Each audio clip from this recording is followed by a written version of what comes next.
Hi everyone, I'm Lucy, live in a yurt, all that, blah blah blah.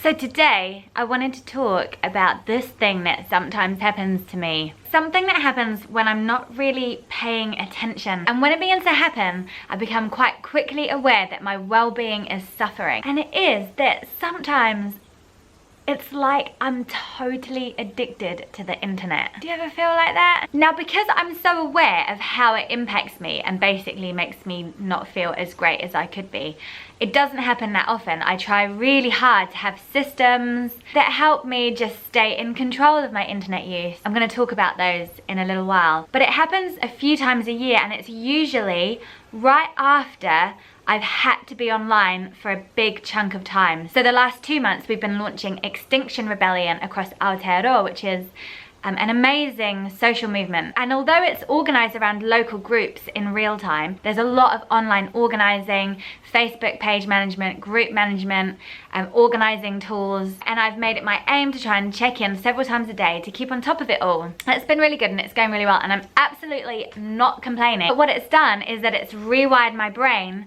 to be quite a lot connected to my phone. I found the same thing happened last year when I was recording my menstrual cycle on Instagram. So I did a photo every day to talk a little bit about what was going down with my menstrual cycle. Now, usually I don't go online every day or check my notifications several times a day, but I found that in both of these instances, it's changed the way I've interacted with the internet. And I've been checking every day, several times a day, first thing in the morning and last thing at night, trying to keep on top of it all. So although I kind of have this excuse to be online all the time, checking in with everything, it begins to affect the whole of my internet use until I'm not just doing work stuff, I'm doing other random stuff too. And before I go to bed, I check all of that work stuff and check all this other stuff as well, and just make sure that my sister hasn't posted something really funny.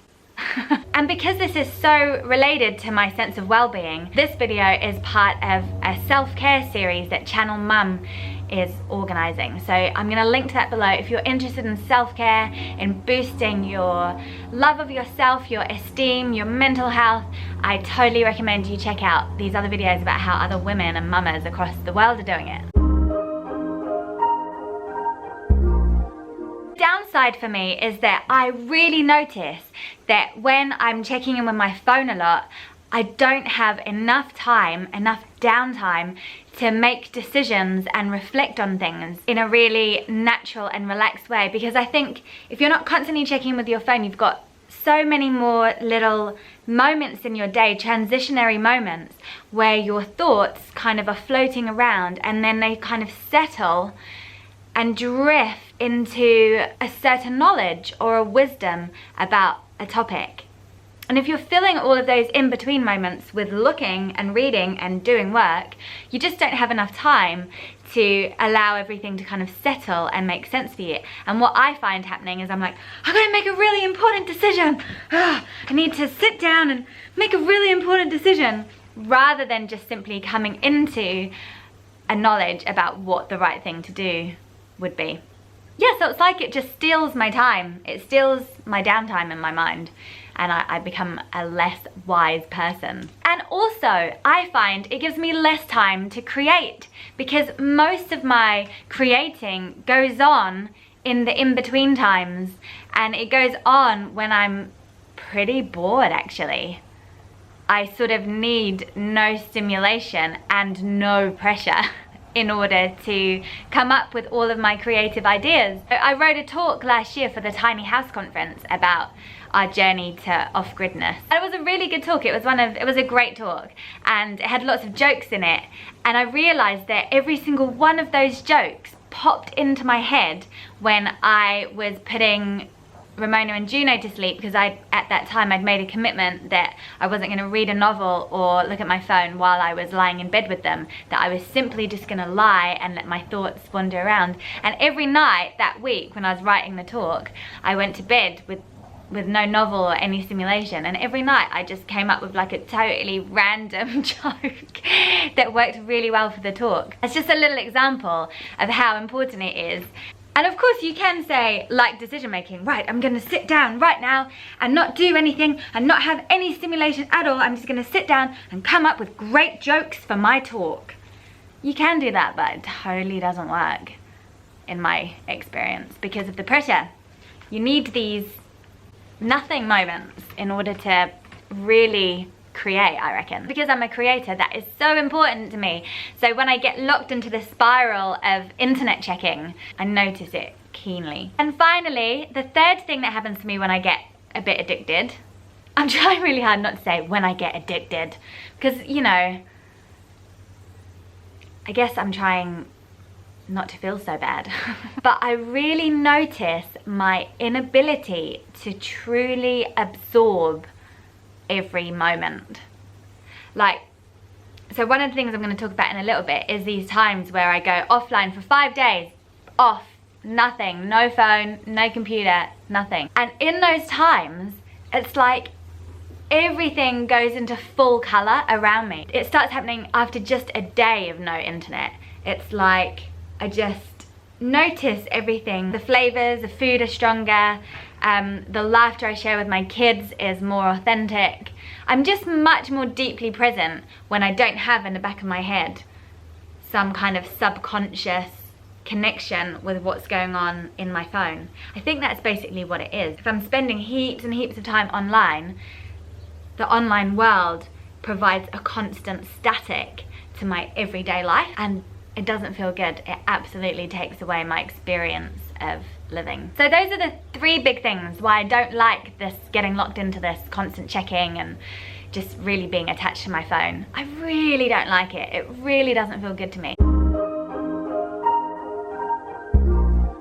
Now, one of the things that I think is really important with thinking about the internet is what is the need that's underneath the seeming need to check in all the time. Because I think everybody's needs are kind of different. Some people will be on Facebook a lot because they have a deeper need for connection.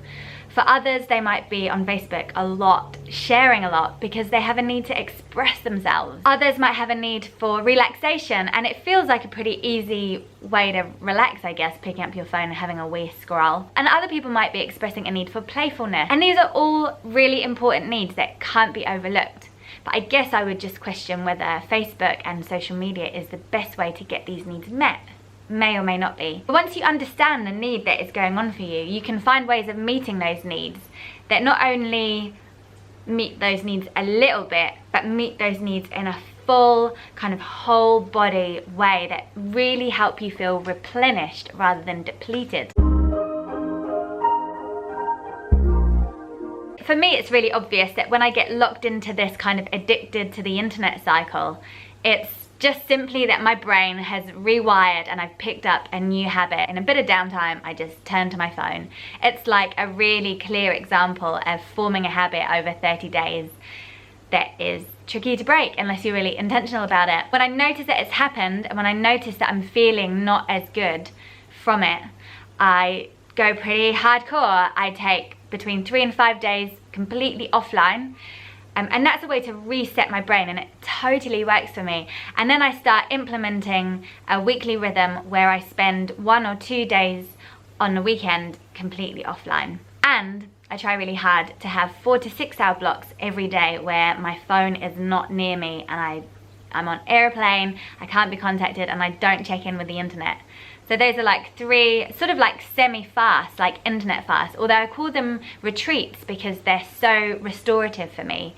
It's not like a fast where I'm denying myself, it's much more like a feast where I'm feasting on everything outside of my phone. It's also really important for me to always have my hobbies handy to me, so that if the kids are occupied and there's nothing to do, instead of picking up my phone, I can pick up my novel and read a chapter of my novel, or I can pick up my ukulele and play some music, or I can put on my gardening gloves and do a little bit of gardening, or I can pick up my journal and write some really bad poetry. I also think it's a pretty good idea to recalibrate what we think of as internet time, because there's internet time and then there's internet time. And for me, how it works, it's a case of just automatically checking all of my platforms, and I've got a lot of platforms on the internet, so I'll check what's happening on each page, what's happening on each group. If there's anything I need to do to manage that, I'll check Slack, all my different Slack channels. I'll check all my different handles on Instagram and Twitter, and it's almost like I need to do that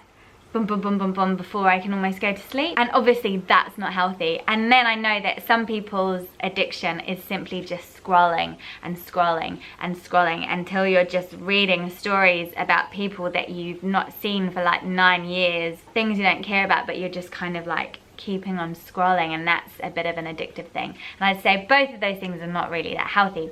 But on the other hand, connecting with your friends on Facebook groups is super healthy, and messaging your family is super healthy. I wish I did that more. Reading inspiring stuff is healthy. Watching educational videos on YouTube, learning, discovering, all of that is actually cool ways of using the internet. So perhaps there might be, if you also struggle, there might be like a transitionary period where you say no more scrolling and mindlessly checking notifications, but I will use that time instead to read inspiring articles. I also have this thing on my computer called Newsfeed Eradicator. So it actually means that when I load up Facebook on my big computer, I don't even get a newsfeed. So it means that I miss masses of information from my friends, but it does mean that I don't really get caught up in other people's stories that I kind of don't really feel like I need to know. That's one tool, but there's loads of tools actually. Like you can have time management tools. You can even have this thing that sort of locks down your social media after a certain amount of time spent on there. I think sometimes we need a little bit of help to reset some habits that have formed.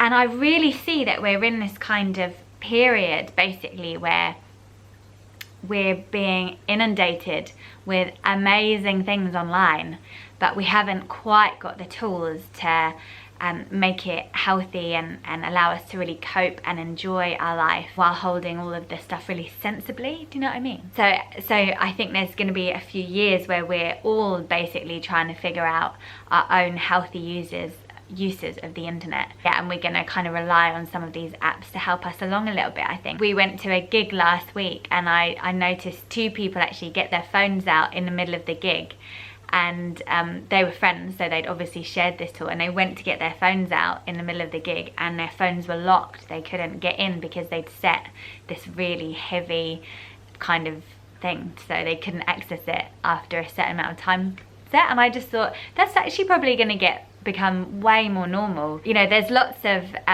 interesting research done on willpower, and it says that willpower is a depleting resource. So you wake up in the morning and you're only really allocated a certain amount of willpower, and often by the end of the day it's kind of gone. And that's why you find after dinner people doing like their worst sort of behaviors because they've lost all of their willpower. And I think we really need to work with that. And actually that's me too. Like I'm really strong all day, and I'll go like 6 hours pretty regularly every day, not online, because I just want to enjoy my life offline. And then between the hours of 10 and midnight, it's all on. I'm watching every dance video Facebook's got to offer. I love dance videos. But that's just something to bear in mind. It might, if you're aware of that in yourself, you might actually just put your phone away at dinner time and not have it in the evening, so that you can just learn other new skills or be with your family or whatever. I mean, this is totally not a you should do this.